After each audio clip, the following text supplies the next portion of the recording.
Hello बच्चों, आज से हम स्टार्ट करने वाले हैं आपकी बॉटनी और आज लेकर आ गया आपकी बॉटनी का लेक्चर नंबर 1। और आज हम पढ़ेंगे ग्लाइकोलिसिस।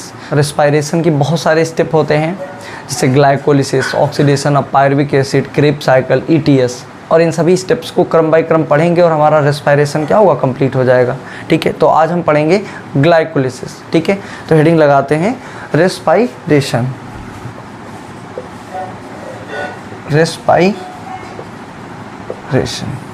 तो रेस्पिरेशन के लिए कुछ की पॉइंट हैं क्या कि ये एक क्या है, वाइटल प्रोसेस है।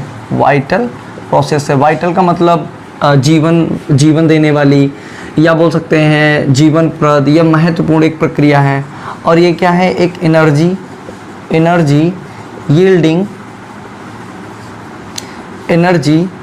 यील्डिंग प्रोसेस है। एनर्जी यील्डिंग प्रोसेस है। ठीक है, और क्या है, एक ही कैटाबॉलिक रिएक्शन है। क्या है, कैटाबॉलिक प्रोसेस है। ठीक है, एनर्जी यील्डिंग का मतलब ऊर्जा देने वाली, कैटाबॉलिक का मतलब अपचय प्रक्रिया है। और क्या है, अगर कोई रेस्पिरेटरी सबस्ट्रेट पूछ दे, सबस्ट्रेट जैसे प्रोटीन की बात कर दे, तो आप क्या कहोगे, प्रोटोप्लाज्मिक रेस्पिरेशन होगा। क्या होगा, प्रोटोप्लाज्मिक रेस्पिरेशन होगा। या फिर आपका क्या करें, कोई रेस्पिरेटरी सबस्ट्रेट क्या पूछ दे, कार्बोहाइड्रेट पूछ दे, कार्बोहाइड्रेट, और फैट के बारे में पूछ दे, तो आप क्या कहोगे, फ्लोटेटिंग रेस्पिरेशन कह दोगे। फ्लोटेटिंग रेस्पिरेशन कह दोगे। अब हम क्या पढ़ेंगे, मैकेनिज्म ऑफ रेस्पिरेशन। तो इसको नोट करिए, तुम क्या बनाएंगे, मैकेनिज्म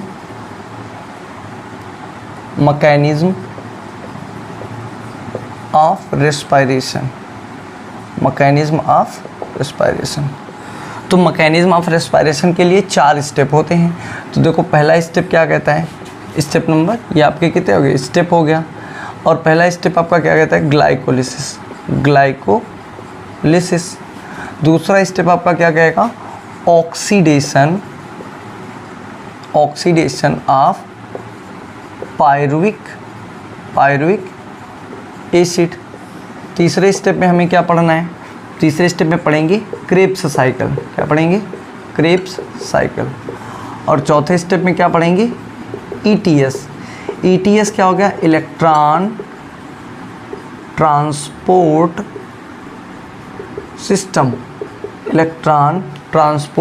सिस्टम पढ़ेंगे। ग्लाइकोलिसिस का एक दूसरा नाम होता है जिसको ईएमपी बोलते हैं। ईएमपी का मतलब हो गया इम्बडेन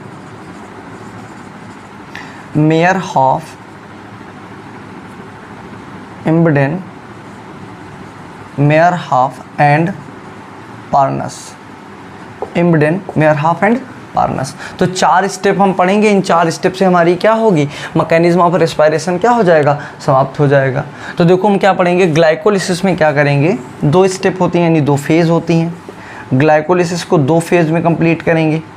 तो फेज़ नंबर 1 में हम क्या पढ़ने वाले हैं, फेज़ में 1 पढ़ेंगे फास्फोरिलेशन ऑफ शुगर पढ़ेंगे।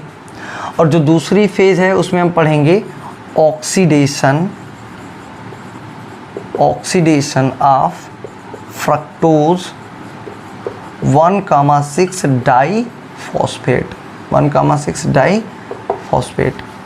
यानी हम क्या पढ़ेंगे कि फेज़ 1 में पढ़ेंगे फास्फोरिलेशन ऑफ शुगर और ऑक्सीडेशन ऑफ फ्रक्टोज 1,6 डाइफॉस्फेट।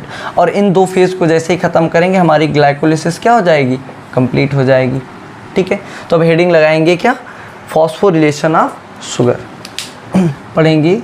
अब पढ़ेंगे फेज फर्स्ट के बारे में। फेज फर्स्ट क्या कहती है, फास्फोरिलेशन ऑफ शुगर। ठीक है, इसमें क्या होगा, ग्लूकोज होगा। क्या होगा, ग्लूकोज होगा। और ग्लूकोज से एक एटीपी आकर और हेक्सोकाइनेज एंजाइम क्या करेगा, Mg2+ आयन की प्रेजेंस में ग्लूकोज को कन्वर्ट कर देगा ग्लूकोज 6 फॉस्फेट में, ग्लूकोज 6 फॉस्फेट में कन्वर्ट कर देगा। अब ग्लूकोज 6 फॉस्फेट पर एक दूसरा एंजाइम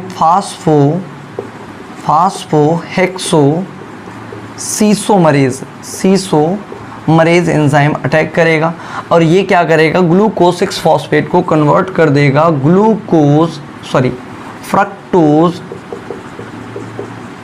फ्रक्टोज 6 फॉस्फेट में। अब क्या होगा कि फ्रक्टोज 6 फॉस्फेट पर फिर से एक एटीपी आकर क्या करेगा, क्रिया करेगा, और एक एटीपी जैसे इससे क्रिया करेगा तो तुरंत क्या होगा, एक दूसरा एंजाइम, नेक्स्ट एंजाइम फास्फोहेक्सोकाइनेज जो Mg+2 आयन की प्रेजेंस में फ्रक्टोज 6 फॉस्फेट को कन्वर्ट कर देगा फ्रक्टोज 1,6 डाईफॉस्फेट में क्या कर देगा, कन्वर्ट कर देगा। इस तरीके से हमारा क्या हुआ कि ग्लूकोज से क्या हुआ, फ्रक्टोज 1,6 डाईफॉस्फेट का जो है फॉर्मेशन हो गया और हमारी फास्फोरिलेशन ऑफ शुगर क्या हो गई, कंप्लीट हो गई। तो फास्फोरिलेशन ऑफ शुगर में हमें क्या पता चला कि एक एटीपी ये और एक एटीपी ये, यानी 2 एटीपी क्या हुए यहाँ पर, यूज हुए। इसको ध्यान रखना, 2 एटीपी क्या हुए यहाँ पर, यूज हुए। किसमें, फास्फोरिलेशन ऑफ शुगर में। और प्रोसेस क्या है, ग्लाइकोलिसिस की। ठीक है, अगली हेडिंग क्या पढ़ेंगे, फेज 2। ठीक है, इसको नोट करो। अब पढ़ेंगे फेज सेकेंड। तो फेज सेकेंड में हम क्या पढ़ने वाले हैं, पढ़ेंगे ऑक्सीडेशन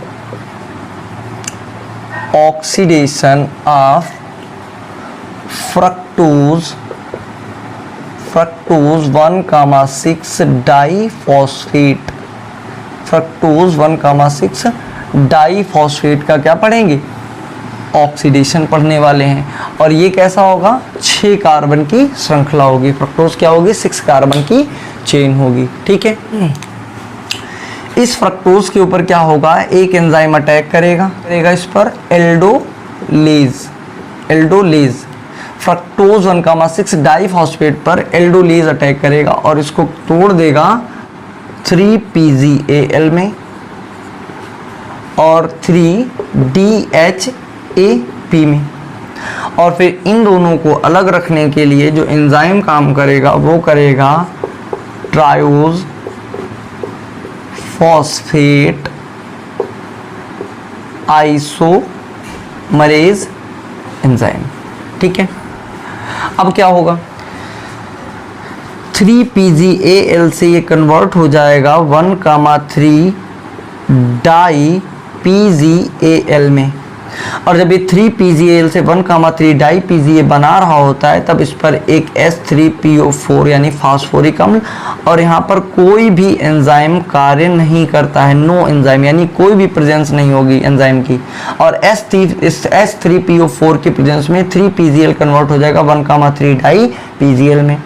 फिर 1,3 डाई-PgAl से कन्वर्ट हो जाएगा 1,3 डाई-PgA में।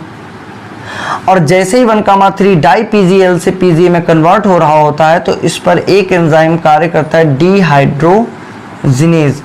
और डिहाइड्रोजिनेज एंजाइम क्या करता है, जब ये बन रहा होता है तब इससे एक NAD+ से बाहर निकालता है क्या, NADH2, यानी एक NAD+ क्या करता है, एक NADH2 बाहर निकाल देता है। कौन, डिहाइड्रोजिनेज एंजाइम के प्रेजेंस में। ठीक है, अब क्या होगा, 1,3 डाई-PgA से फॉर्मेशन हो जाएगा 3PgA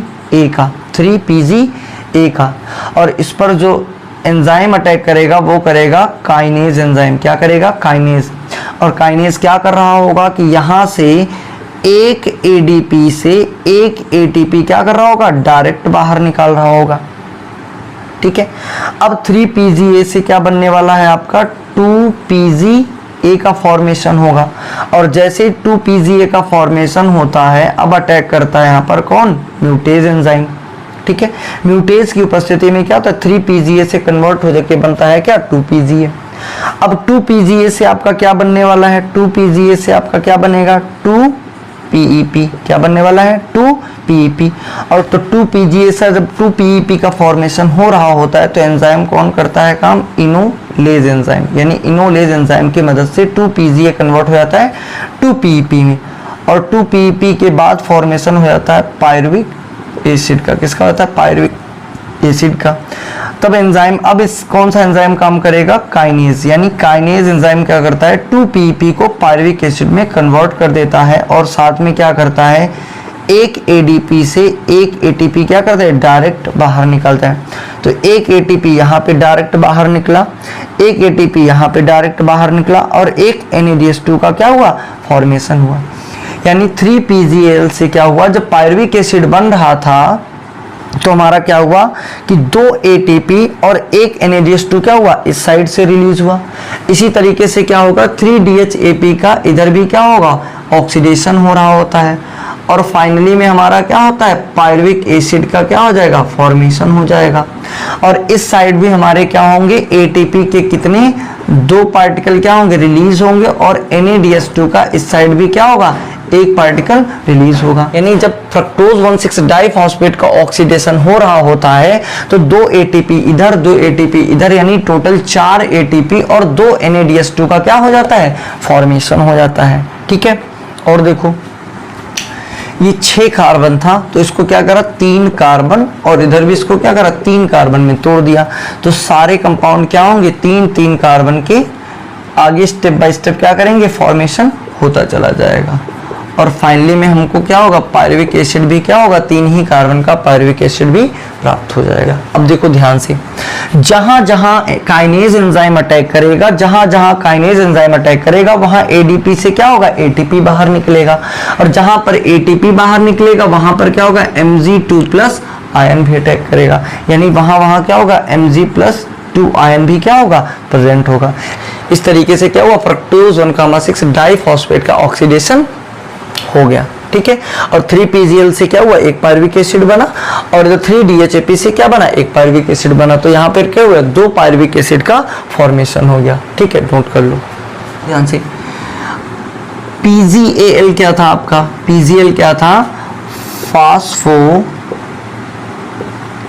फास्फोग्लिसरल डिहाइड, फास्फोग्लिसरल डिहाइड। PEP का मतलब क्या था, फास्फोइनॉल पायरुवेट, फास्फोइनॉल पायरुवेट। DHAP क्या था आपका, डाई हाइड्रोक्सी एसीटोन फॉस्फेट। और PGA का मतलब क्या हुआ,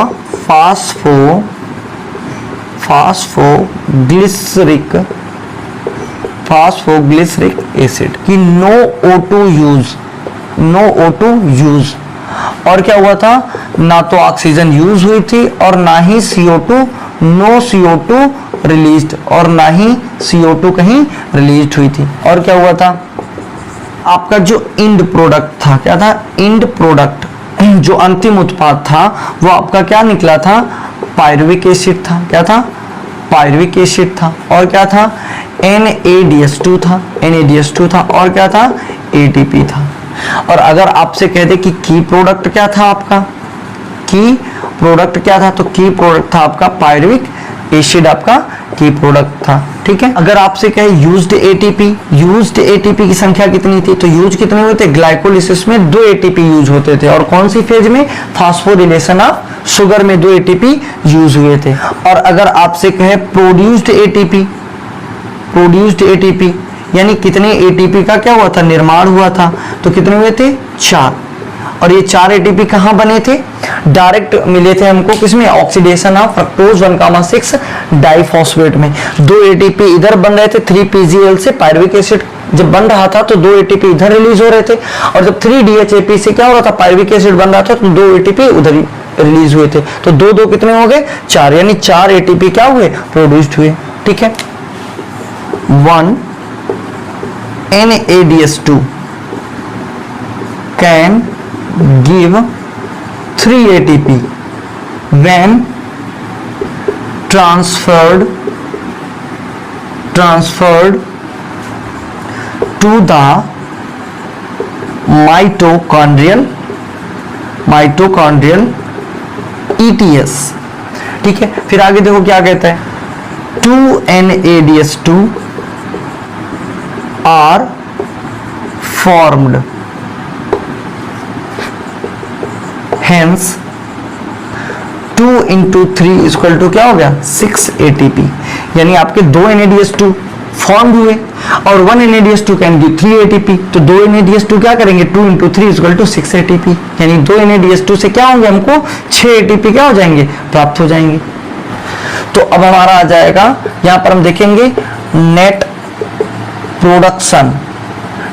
production of ATP in glycolysis, net production of ATP in glycolysis. तो ग्लाइकोलिसिस में ATP का कितना हुआ, तो 6 तो हमारे ये हो गए, तो 6 हो गए, और प्लस देखो ध्यान से 4 हमारे पास प्रोड्यूस हुए थे, 2 यूज हुए थे। इसका मतलब यहाँ पर एक पॉइंट बना लो कि जो नेट गेन हुआ वो बराबर कितना हुआ 4 माइनस का 2 बराबर कितना आएगा 2, यानी 2 ATP हमें ये प्राप्त हुए। तो 6 और प्लस 2 बराबर कितने हो गए 8 ATP का क्या हुआ ग्लाइकोलिसिस में फॉर्मेशन हुआ। यानी ग्लाइकोलिसिस की प्रोसेस में हमें क्या हुआ 8 ATP का क्या हो गया फॉर्मेशन हो गया। इस तरीके से ग्लाइकोलिसिस का टॉपिक क्या हो गया कंप्लीट हो गया। ठीक है बच्चों, नेक्स्ट वीडियोस में हम क्या पढ़ेंगे ऑक्सीडेशन ऑफ पायरुविक एसिड। ठीक है, थैंक यू।